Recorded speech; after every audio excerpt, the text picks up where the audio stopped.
Assalamualaikum warahmatullahi wabarakatuh. Alhamdulillah wa syukurillah amma ba'du. Sahabat-sahabatku sekalian, pada kali ini kita akan membahas mengenai instrumen hukum nasional tentang hak asasi manusia di Indonesia. Indonesia sebagai negara hukum yang menjunjung tinggi keadilan dan kemanusiaan telah mengimplementasikan berbagai instrumen hukum untuk melindungi dan menegakkan hak asasi manusia. Materi ini akan mengupas tuntas perjalanan dan pengembangan instrumen hukum tersebut, dari landasan filosofi hingga regulasi modern. Oke, langsung saja pada materinya. Pancasila mengandung nilai kemanusiaan yang menjunjung tinggi harkat dan martabat manusia sebagai makhluk Tuhan Yang Maha Esa. Ini menjadi landasan filosofi fundamental bagi perlindungan HAM. Pancasila menjadi landasan moral dan ideologis yang tak tergoyahkan bagi perlindungan perlindungan, penghormatan, dan pemajuan HAM di Indonesia, membimbing setiap langkah kebijakan negara. Pancasila menegaskan kewajiban setiap warga negara untuk menghormati hak asasi sesama, menciptakan tatanan masyarakat yang harmonis dan adil berdasarkan prinsip-prinsip kemanusiaan. Nah, di TAP MPR nomor 17 tahun 1998 tentang HAM ditetapkan sebagai respon atas tuntutan reformasi yang kuat dan maraknya pelanggaran HAM di masa lalu. Ketetapan ini menjadi tonggak sejarah penting dalam upaya transisi menuju demokrasi. TAP MPR ini menjadi instrumen krusial dalam penegakan HAM, penyediaan landasan hukum bagi penyelesaian kasus-kasus pelanggaran HAM, dan memastikan akuntabilitas. Ketetapan ini secara signifikan memperkuat posisi HAM dalam sistem hukum nasional. Pasca Orde Baru menegaskan komitmen negara terhadap perlindungan hak-hak fundamental warga negara. Undang-Undang Nomor 39 Tahun 99 tentang HAM.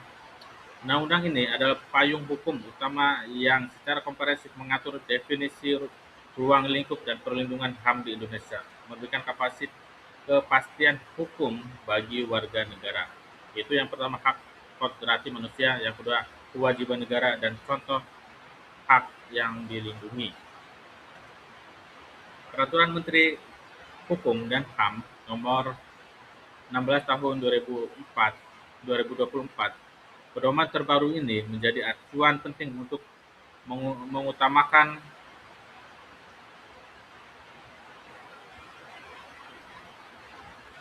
HAM dalam setiap proses, membutuhkan peraturan perundang-undangan mulai dari tingkat pusat hingga daerah. Memastikan setiap regulasi nasional tidak hanya sejalan, tetapi juga secara aktif mengintegrasikan prinsip-prinsip HAM secara proporsional, mencegah potensi pelanggaran HAM. Peran lembaga penegak HAM, yaitu Komnas HAM, Komisi Nasional Hak Asasi Manusia atau Komnas HAM, adalah lembaga independen yang memiliki mandat luas untuk melindungi dan mempromosikan HAM di Indonesia. Yang pertama, melakukan pengajian, penelitian, penyuluhan, dan mediasi terkait HAM. Yang kedua, berperan vital dalam memantau pelanggaran HAM dan memberikan rekomendasi kebijakan kepada pemerintah. Yang kedua, menjadi jembatan komunikasi dan advokasi antara masyarakat, pemerintah, dan aparat negara hukum dalam upaya perlindungan HAM.